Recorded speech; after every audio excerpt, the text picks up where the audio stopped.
My name is Claire Whitaker. I'm 41 years old. A civil engineer for the county government.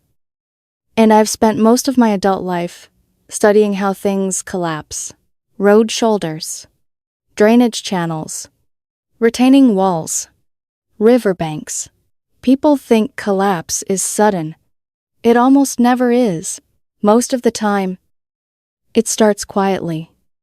A small crack under pressure, a little water where water should not be, soil loosening grain by grain until one ordinary day, the ground gives way and everyone acts shocked. My marriage ended like that, not with screaming, not with an affair discovered in a hotel lobby, not with a suitcase thrown down the stairs.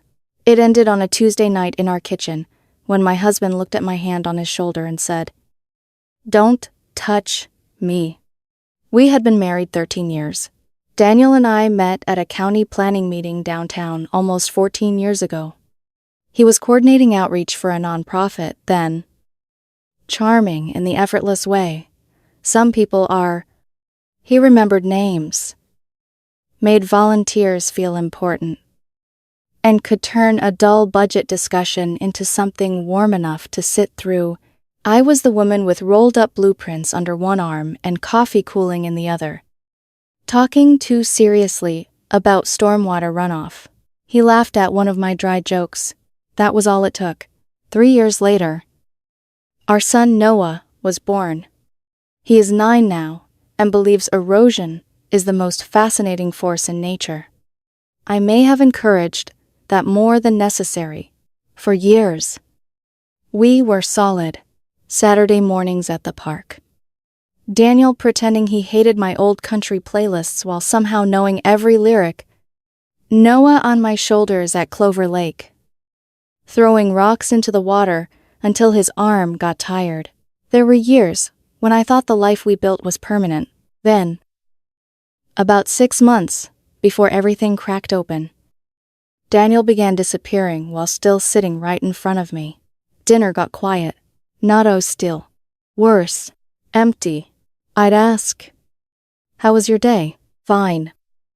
"Want to watch something tonight?" "Tired." "Maybe Clover Lake this weekend?" "We'll see." Each answer was short enough to leave. No place for me to enter.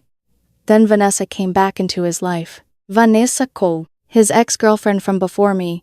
She had gone through 2 divorces and spoke about marriage like it was a contract designed by idiots and signed by cowards. Daniel said she was just an old friend who understood complicated things. I should have paid attention to that sentence. One Saturday morning, I heard him on the phone with her while I stood in the hallway holding a mug of coffee. He laughed softly and said, "I know. Sometimes it feels like living with furniture that expects gratitude." He was talking about me. I stood there until the coffee went cold. That night, I almost confronted him. I had the sentence ready. But then I looked across the dinner table and saw him smiling down at his phone. Already somewhere I couldn't follow, so I swallowed it. That became my specialty for a while, swallowing things. I fixed the garage shelf he had complained about for weeks. I booked dinner at the Italian place he used to love. He canceled the first time with a headache. The second time, he spent half the meal texting under the table. I told myself he was stressed. People are very creative when they are trying not to see the truth. Then came Tuesday, March 4th. I was drying the last plate after dinner. Garlic bread smell still hung in the kitchen. Noah was upstairs, humming a video game tune, his feet probably dangling off the side of his bed. Daniel walked past me toward the fridge.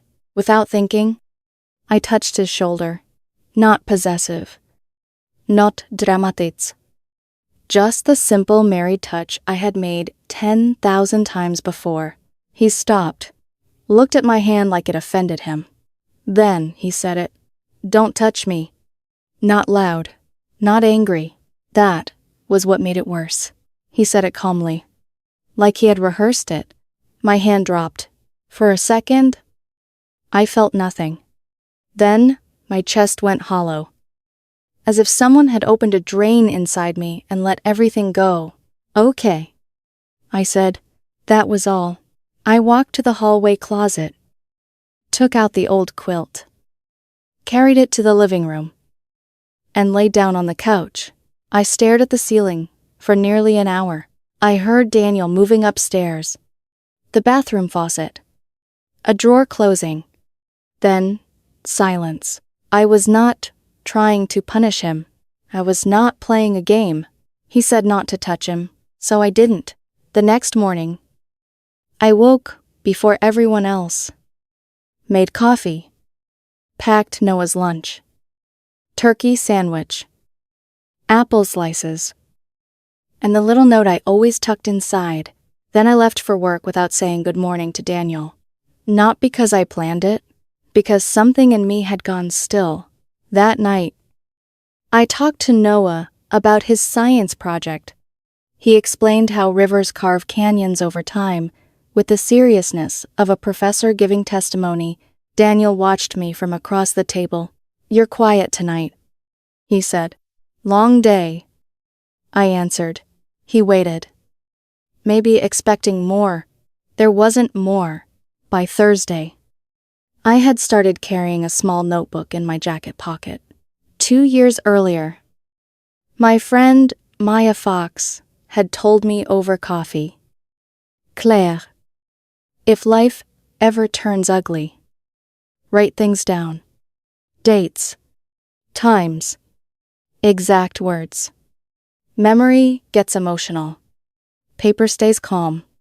I had forgotten that advice until I needed it. At lunch, I opened the notebook and wrote, Tuesday, March 4th. Kitchen. 7:47 p.m.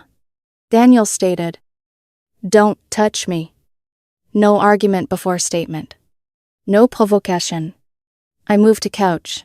The words looked cold on the page. Good.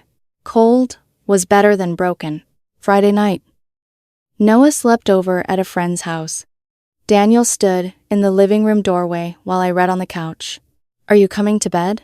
"I'm good here." 5 seconds passed. His face shifted slightly, like a person pressing an elevator button and realizing nothing was moving.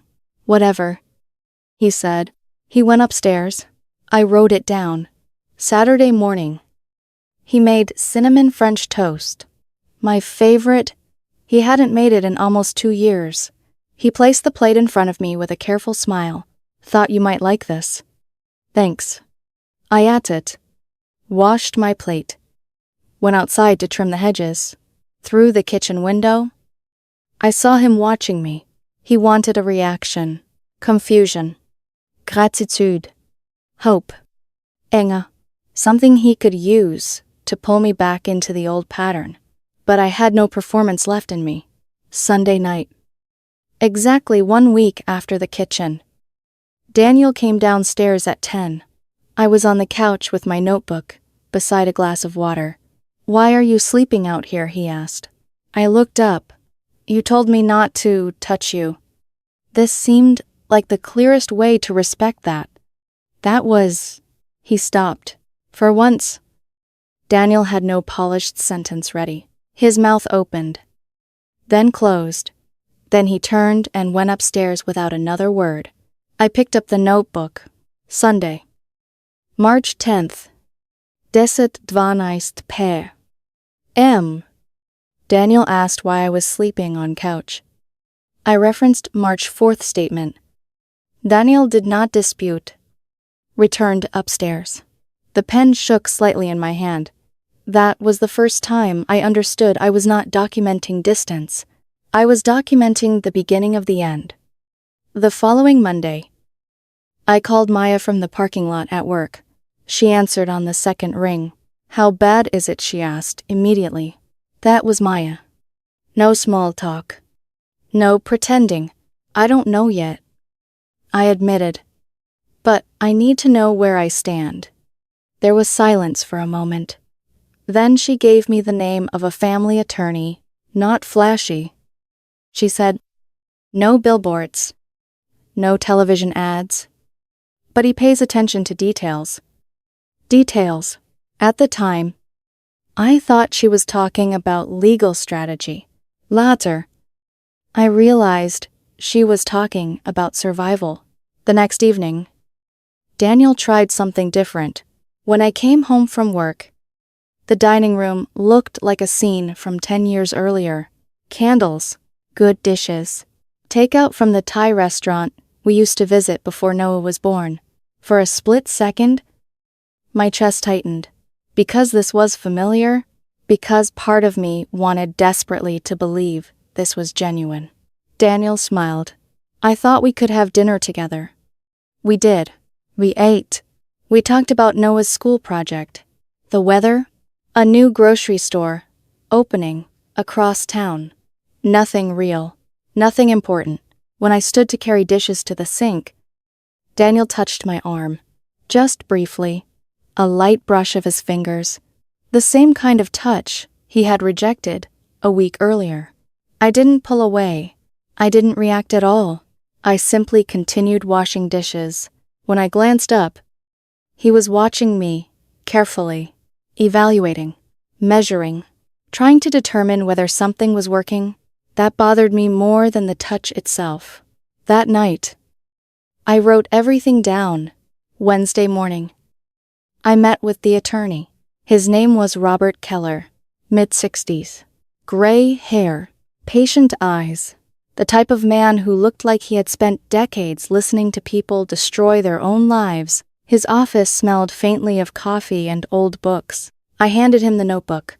He read for several minutes without speaking. Then, he looked up. You're an engineer. Yes. I could tell. He tapped the notebook. Engineers document things. I waited. Robert folded his hands. Claire? I don't know whether your marriage is ending. Neither did I, but I do know this. He continued. If someone later attempts to rewrite events, contemporaneous notes become valuable. I stared at him. Rewrite events, he nodded, happens every day. The words settled heavily inside me, because deep down, I already suspected something wasn't right. I left with a business card, a consultation receipt, and a feeling I couldn't shake. For the first time, divorce felt like something real, not a nightmare, not a possibility. A destination. The following week became strangely repetitive. Work, home, dinner, notebook, repeat. Meanwhile, Daniel's behavior became impossible to predict. Monday. He left a coffee waiting on the counter with a handwritten note. Hope you have a good day. A small heart drawn underneath. Tuesday. He barely spoke to me at all. Wednesday. He texted, thinking about you. Hope work is going okay. I replied, thanks. Nothing else. Thursday. He ignored me for nearly an entire day. Friday. He acted offended by the distance he had created. The pattern repeated over and over. Cold, warm, cold, warm. Like someone adjusting a thermostat every few hours. One evening, Noah had a school music performance. We sat together in the auditorium. Daniel reached for my hand. I let him take it, but I didn't squeeze back. His fingers tightened. Mine remained still. After a few moments, he let go. The disappointment on his face looked real. That was what confused me. Sometimes I believed he was genuinely hurting. Other times, I felt like I was watching someone follow instructions. The uncertainty was exhausting. A few days later, Maya called. Her voice sounded careful. Too careful. Immediately, I knew something was wrong. What happened? Megan heard something. Megan was Maya's wife. What kind of something? She ran into Vanessa at a social gathering. I felt my stomach tighten. And Maya exhaled slowly. Vanessa has been telling people, you're the one pulling away. My grip tightened around the phone. What? She said Daniel has been trying to reconnect, and you're shutting him down. I sat in my car after work and stared through the windshield. Traffic moved. People walked by. The world continued. But everything felt distant. Daniel told me not to touch him. Daniel rejected me. Daniel pushed me away. Yet somehow the story spreading through mutual friends was becoming, Claire abandoned Daniel. I opened the notebook. Saturday, March 16th. Information received from Maya. Vanessa reportedly telling mutual acquaintances that I initiated emotional withdrawal and refusal of reconciliation. Narrative contradicts documented events. The anger that followed wasn't explosive. It was cold. Dangerously cold. The kind that settles quietly and stays. That weekend brought the first major confrontation. Saturday morning. Kitchen. Coffee brewing. Noah upstairs. Daniel entered already irritated. You're acting ridiculous. I looked up from my notebook. Am I? Yes. He crossed his arms. You've been sleeping on that couch for weeks. You told me not to touch you. That was one moment. One moment can matter. His jaw tightened. So this is punishment. No.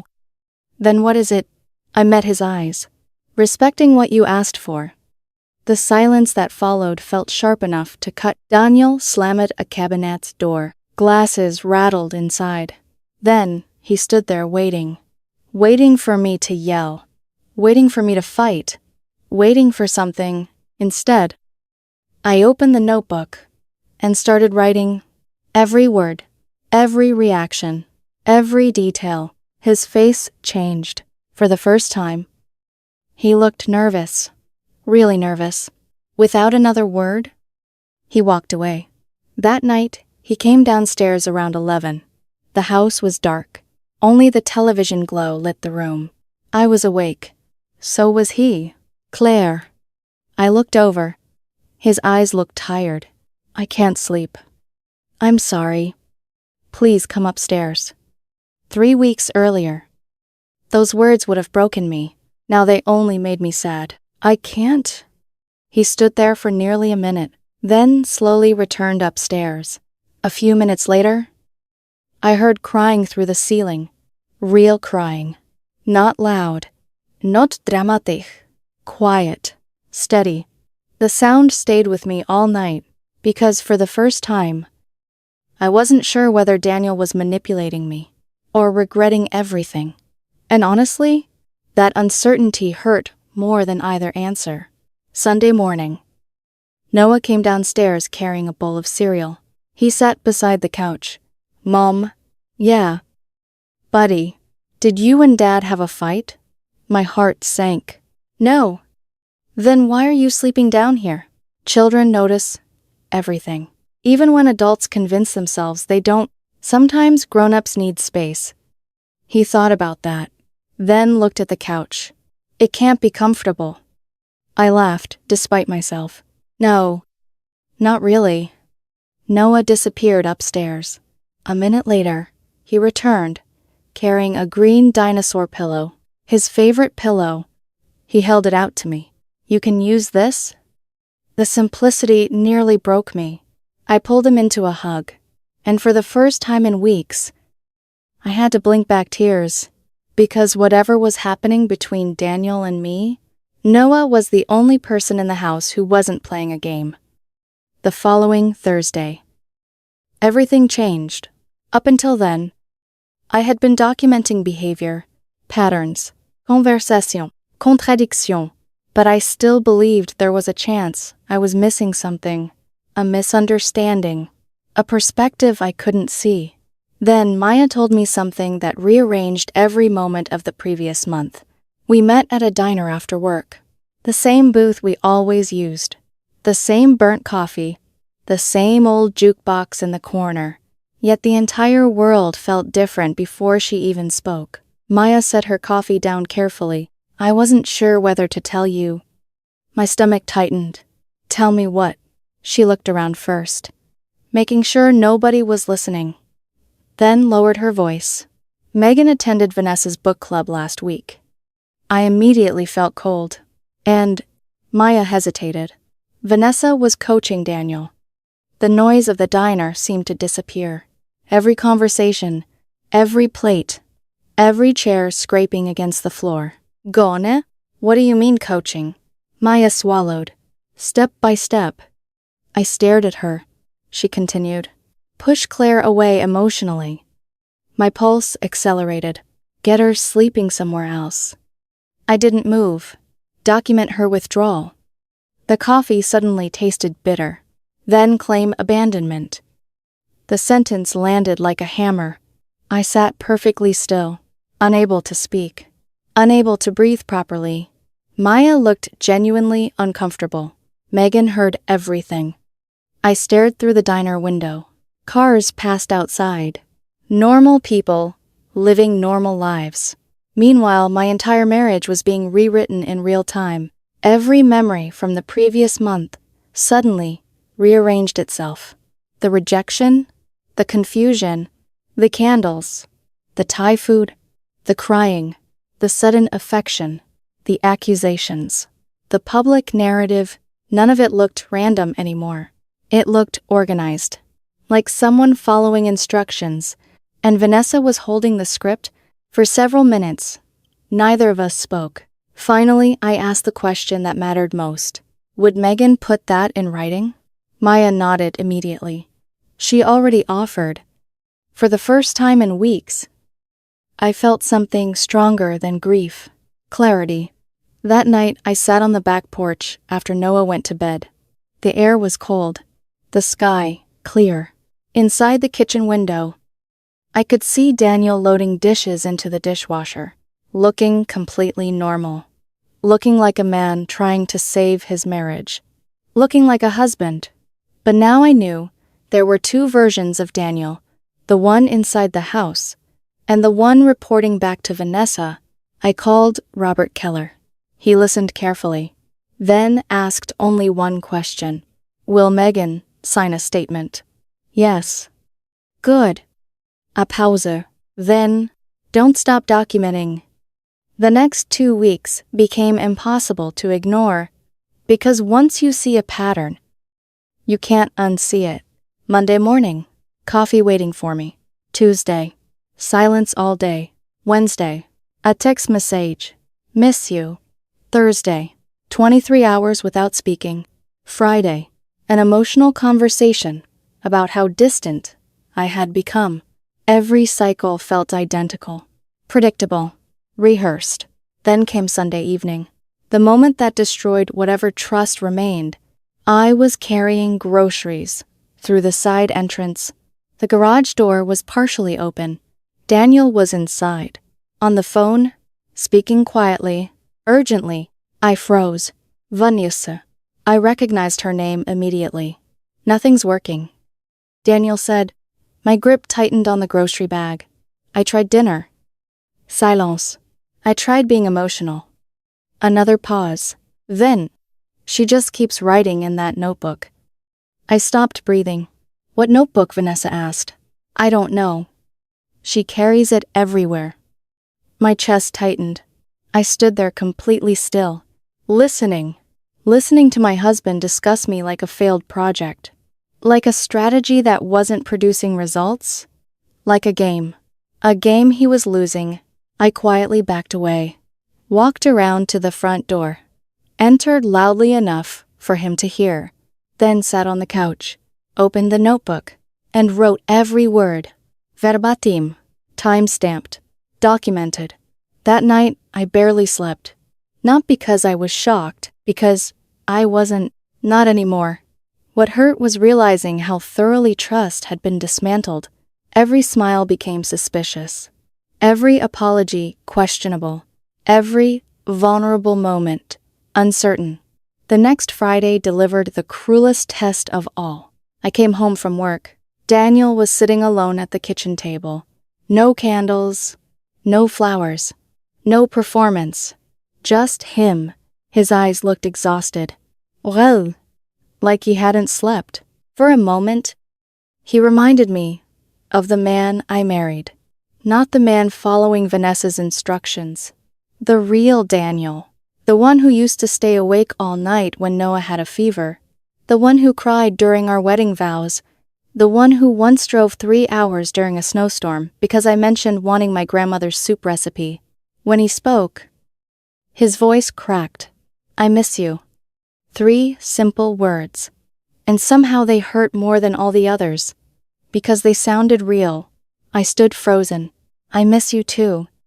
The answer escaped before I could stop it. And it was true. That was the worst part.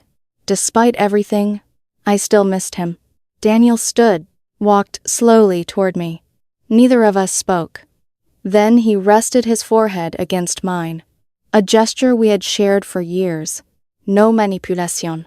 No performance. Just grief. For 10 seconds. Everything felt normal again. The distance vanished. The walls disappeared. The notebook stopped mattering. The lawyer stopped mattering. The anger stopped mattering. I almost believed we could find our way back. Then his phone buzzed. The sound shattered the moment. Daniel glanced down automatically. So did I. The message preview appeared before he could hide it.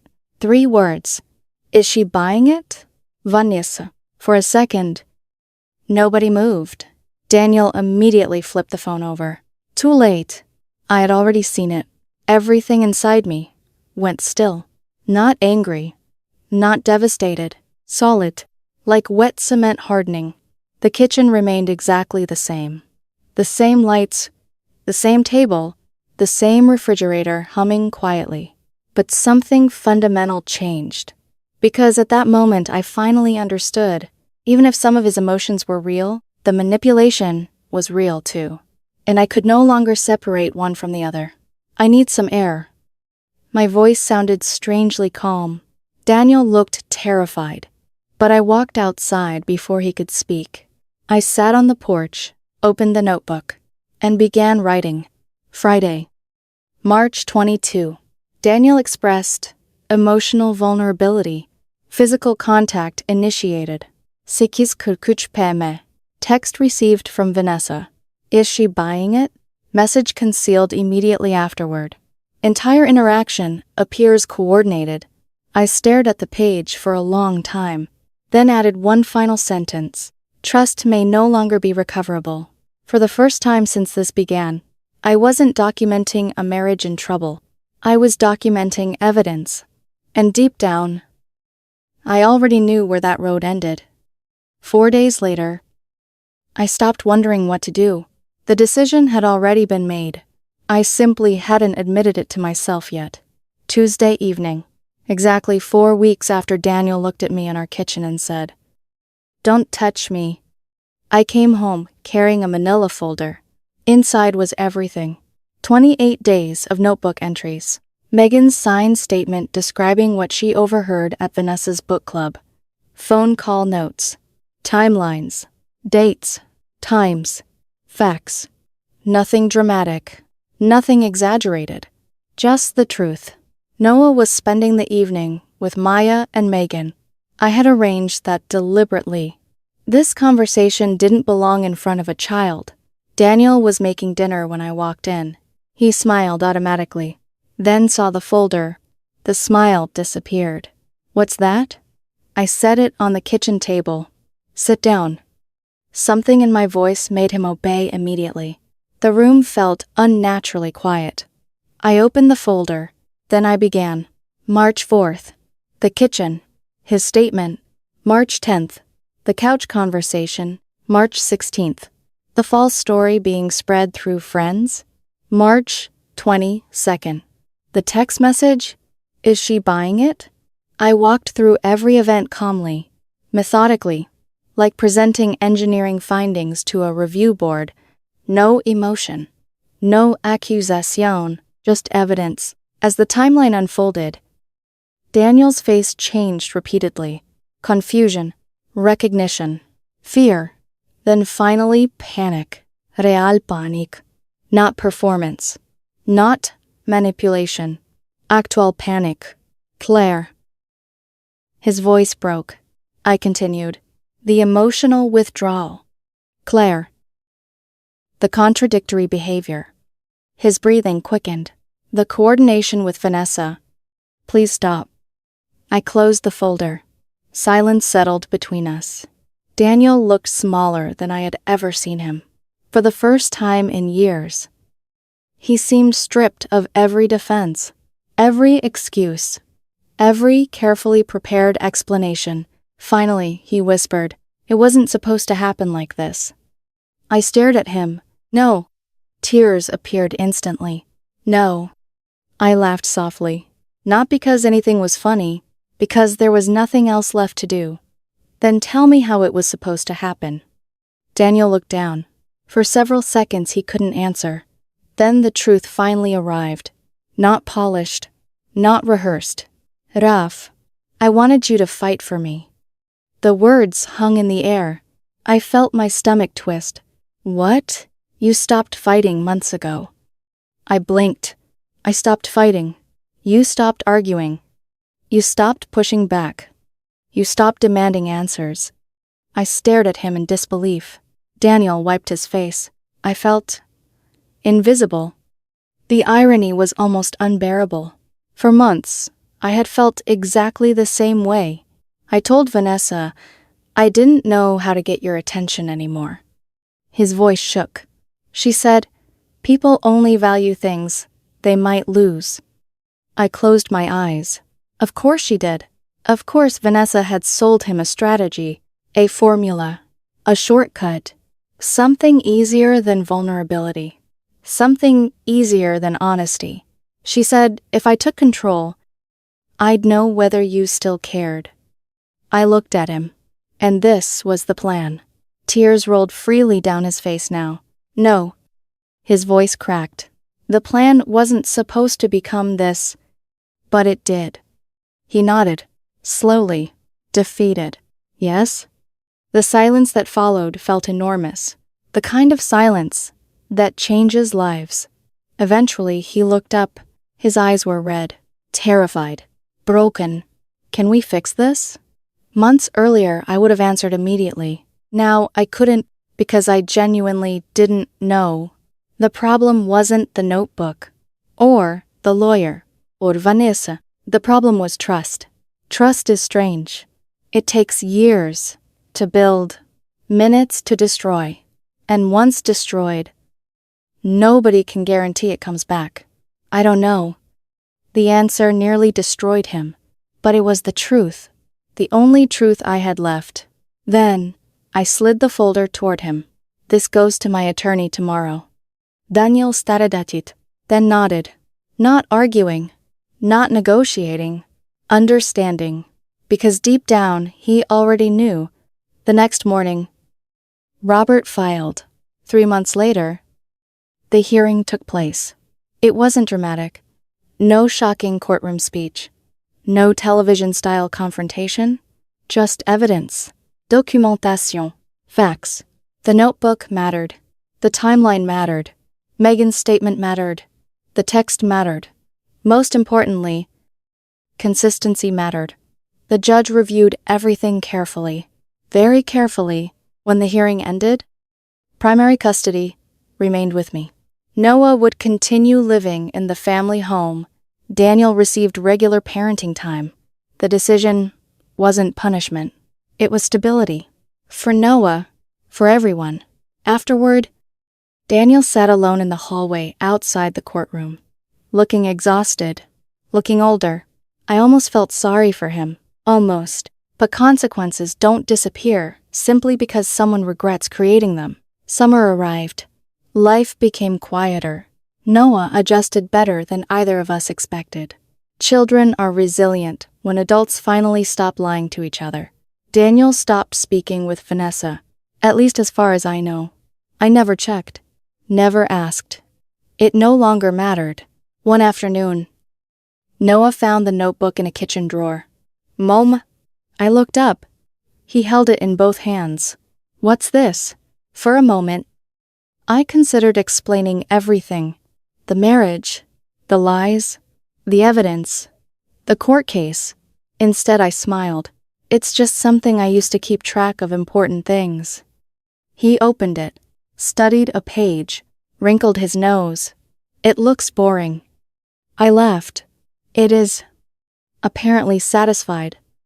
He set it down and returned to his cereal.